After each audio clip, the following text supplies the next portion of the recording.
Everyone, good morning সবাইকে। নতুন একটি ভিডিওতে সবাইকে ওয়েলকাম।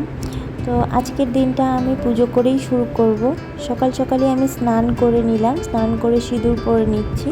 এত গরম পড়েছে, মুখে কোনো ক্রিম বা কোনো কিছু আমি ইউজ করছি না, ঘেমেই অবস্থা খারাপ, কি আর ক্রিম ইউজ করব। যাই হোক, এই তো পুজোর ঠাকুর ঘরে চলে এলাম। চন্দন ঘষে আমি ফুল টুল আগেই তুলে রেখেছি। তো এবার আমি আমার শিব ঠাকুরকে স্নান করিয়ে, গোপালকে স্নান করিয়ে নেব। আর আরেকটা কথাও বলে রাখি, আমি কিন্তু কোনো নিয়ম কানুন সেরকম জানি না, আর কোনো মন্ত্রও জানি না পুজোর। আমি আমার মতো করেই ঠাকুরকে পুজো করি।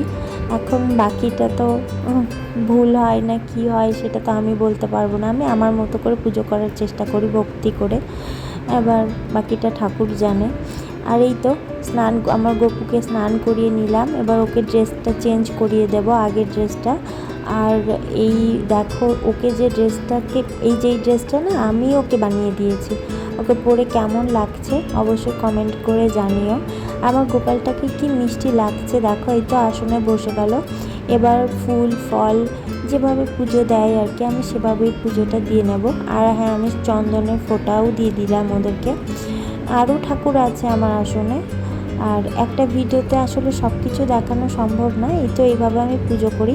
ভিডিওটা কেমন লাগলো জানাবে।